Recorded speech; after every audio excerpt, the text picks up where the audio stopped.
Chère Maman du ciel, aujourd'hui l'Église regarde vers Jésus sur la croix. Avec toi, elle regarde vers celui qui l'a tant aimée, qu'il s'est donné pour elle, pour qu'elle ait la vie et qu'elle l'ait en abondance. Elle regarde vers celui qui a tant aimé les siens qui étaient dans le monde, qu'il les a aimés jusqu'au bout. Et pour lui, jusqu'au bout, signifie au-delà de lui-même, en s'offrant au Père pour nous, dans un acte d'amour d'une telle plénitude qu'il ne pouvait être posé que par lui, vrai Dieu et vrai homme. Chère Maman du ciel, qui sommes-nous pour que Jésus nous aime ainsi? Pour nous arracher à la mort éternelle, il prend sur lui nos péchés, se laisse traiter comme le plus infâme des scélérats. Qui sommes-nous pour que nous ayons une telle valeur à ses yeux? Qui sommes-nous pour que le Père éternel livre son propre Fils, le meilleur de tous ses enfants, pour la vie de ses frères et sœurs, pourtant indignes d'un tel don? Qui sommes-nous et qui est Dieu pour qu'il nous juge mieux que nous sommes en réalité, nettement mieux que nous nous jugeons les uns les autres, pour qu'il nous rachète à si haut prix? Chère Maman du ciel, tu étais là à chaque moment important de l'histoire de notre salut. C'est par toi et avec ta coopération que Dieu s'est fait homme. Tu étais là à Cana, où tu as suscité le premier miracle de Jésus. Tu étais au pied de la croix, quand Jésus nous sauvait de la mort éternelle. À l'Annonciation, tu t'es proclamée la servante du Seigneur. Lors de sa vie publique, Jésus a dit « Là où je serai, là aussi sera mon serviteur ». Toi, la servante du Seigneur, tu ne pouvais pas ne pas être auprès de Jésus alors qu'il réalise notre salut. Chère Maman du ciel, ta présence auprès de Jésus dans sa passion n'est pas fortuite. Dieu l'a prévu dès la chute de nos premiers parents, en décrétant que Jésus viendra en notre chair pour nous sauver de la mort que la faute originelle a induite. Tu étais alors déjà présente dans la pensée de Dieu et étroitement unie à sa mission de Rédempteur. Jésus, le nouvel Adam, est notre seul Sauveur. Mais toi, la nouvelle Ève, tu devais t'unir à son sacrifice pour que nous héritions de la vie éternelle. Chère Maman du ciel, tu n'as pas souffert en donnant naissance à Jésus notre Sauveur, mais tu as enduré le plus douloureux des enfantements en nous faisant naître, nous, à la vie divine. Tu as accepté de sacrifier ton enfant, ton Jésus, pour nous arracher à la mort éternelle. Au prix de ton amour maternel, tu as accepté de t'unir à son offrande de lui-même au Père pour l'amour de lui, pour l'amour de nous. Chère Maman du ciel, le jour de la présentation de Jésus, Siméon prophétisa qu'un glaive de douleur transpercera ton cœur. Tu n'as pas répondu, tu n'as pas protesté. Tu savais dès le premier instant qu'en devenant la mère du Messie, tu seras aussi la mère de l'homme des douleurs, du serviteur souffrant. Tu connaissais les prophéties, tu les comprenais mieux que ceux qui les avaient faites. Ton silence face à l'annonce de Siméon manifeste ta soumission au vouloir divin, ton union sans réserve à Jésus, le seul Sauveur des hommes. Chère Maman du ciel, ce glaive prophétisé par Siméon n'a pas transpercé ton âme d'un seul coup. Il a commencé à s'enfoncer dans ton cœur dès la prophétie de Siméon, le transperçant chaque jour davantage, chaque jour plus profondément. Le vendredi saint ne marque pas le jour de ta grande douleur, mais son paroxysme. Chaque jour de ta vie avec Jésus a été un martyre. Chaque fois que tu posais ton regard sur ton Fils, chaque fois que tu pensais à lui, ton cœur tressaillait de joie et se brisait de douleur à la pensée de la passion qui se rapproche et interviendra inévitablement. Toute ta vie a été un lent, un douloureux martyre, comme fut celle de ton Fils. Même après la résurrection de Jésus, après son ascension, la douleur ne t'a pas quitté, car tu as connu les premières persécutions de l'Église, le martyre d'Étienne. Tu as vu Jésus continuer de souffrir dans ses frères, dans les membres de son corps mystique. Chère Maman du ciel, malgré toute ta douleur, jamais tu n'aurais voulu mener une vie autre que celle que tu as eue. Jamais tu n'aurais demandé à Dieu de t'épargner les épreuves que tu as traversées, surtout la plus douloureuse, celle de la passion.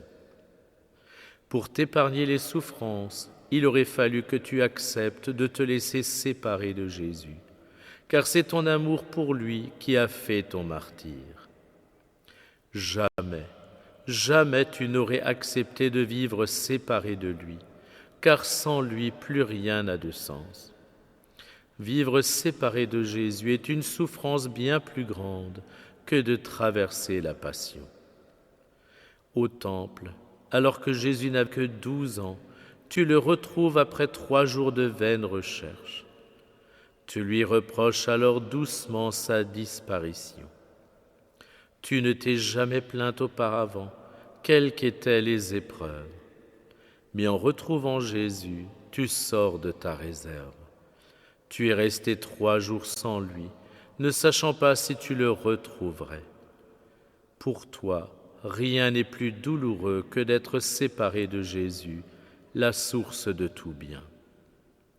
Par ton doux reproche, tu lui signifies que tu acceptes de traverser toutes les épreuves que le ciel voudra t'envoyer, du moment que tu peux lui rester uni. Suivre Jésus n'est pas facile, mais ce n'est rien en comparaison de la douleur d'en être séparé. Chère Maman du ciel, qui peut dire ta douleur? Qui peut dire jusqu'où tu as aimé Jésus, jusqu'où tu nous as aimés? Qui peut dire ce que notre salut a coûté à Jésus, ce qu'il t'a coûté à toi? Tu acceptes de voir souffrir ton Fils, le meilleur des enfants des hommes, que tu sais innocent de tout péché, pour que nous, qui sommes indignes d'un tel amour, devenions les enfants adoptifs du Père, les frères de Jésus, tes enfants. Chère Maman du ciel, plus on est uni à Jésus, plus notre capacité d'amour est dilatée. Plus notre capacité d'amour est dilatée, plus notre sensibilité à la souffrance est exacerbée.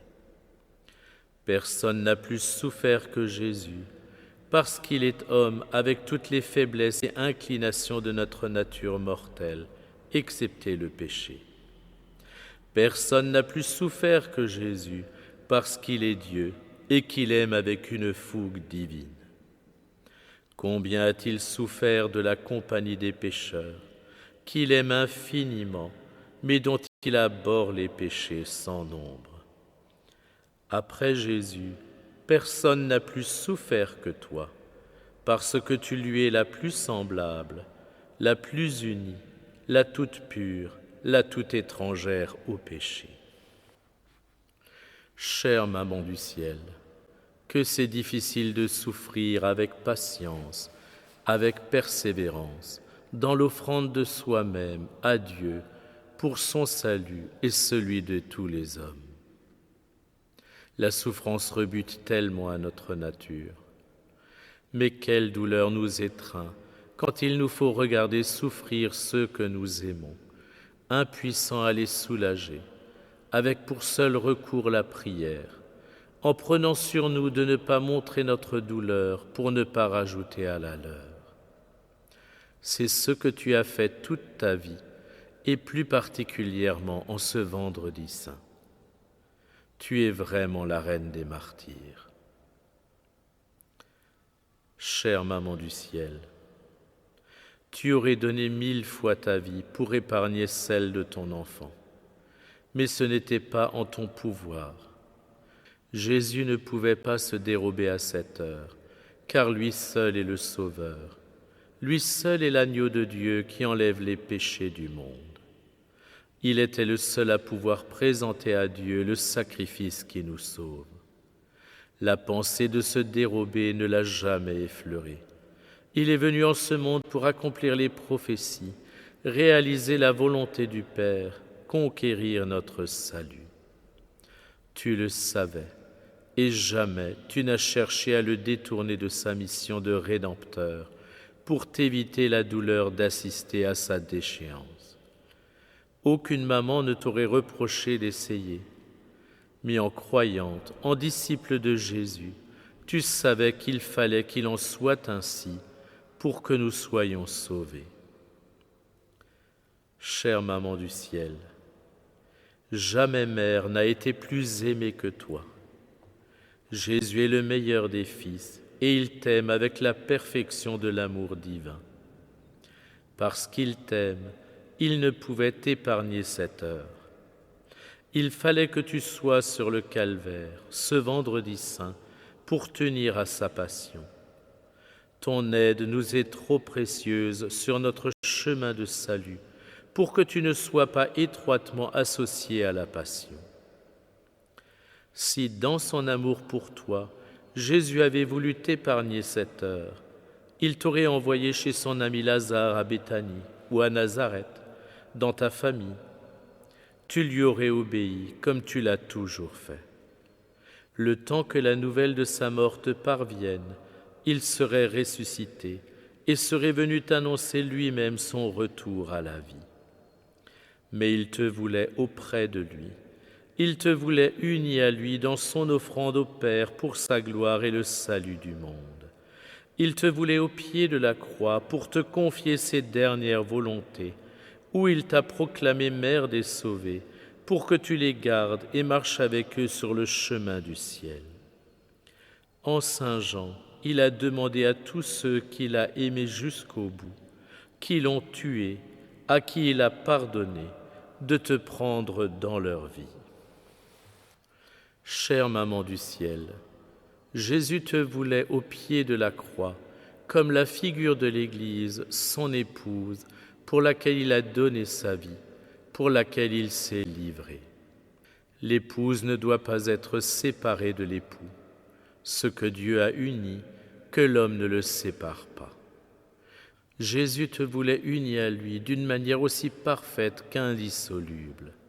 Tu devais te donner avec lui au Père pour notre salut, avec la même plénitude consentante que lui.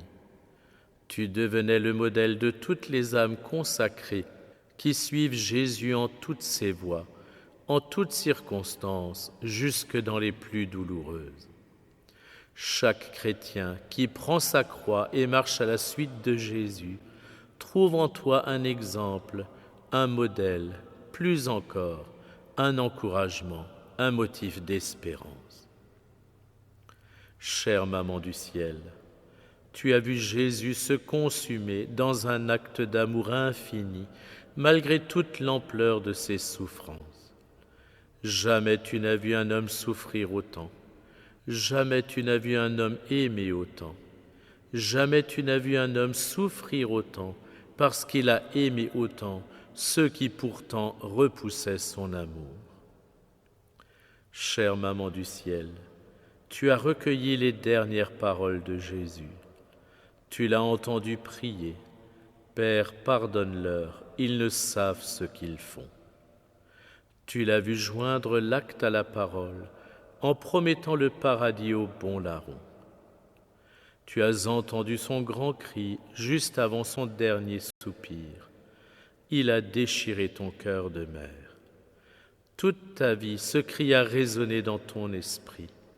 Même après sa résurrection, ce cri t'a arraché des larmes, parce qu'il te rappelle tout ce que Jésus a souffert par amour pour nous, comme une cicatrice réveille le souvenir de la souffrance qu'il a causée. Chère Maman du ciel, à l'Annonciation, Gabriel te dit que Dieu donnera à ton enfant le trône de David, son père, qu'il régnera pour toujours sur la maison de Jacob, que son règne n'aura pas de fin. Aujourd'hui, tu ne comprends pas. Est-ce donc ainsi que tout cela doit se réaliser ? Tu ne comprends pas, mais tu acceptes pour l'amour de Jésus, pour l'amour de nous. Il a annoncé sa passion. Il ne la subit pas, mais choisit de la vivre. Personne ne comprend le silence de Jésus. Personne ne comprend pourquoi il se comporte comme un agneau qu'on mène à l'abattoir.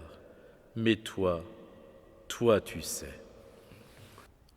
Chère Maman du ciel, avec quels mots décrire ta douleur quand tu reçois sur tes genoux, dans tes bras, la dépouille de Jésus?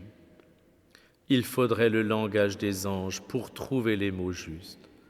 Autrefois, tu ouvrais tes bras pour accueillir ton enfant sur tes genoux, l'enlacer et recevoir ses témoignages d'affection.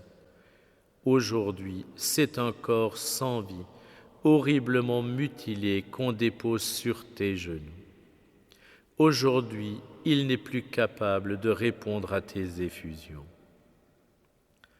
Chère Maman du ciel, en toi, aucune révolte, aucun ressentiment, aucun désir de vengeance.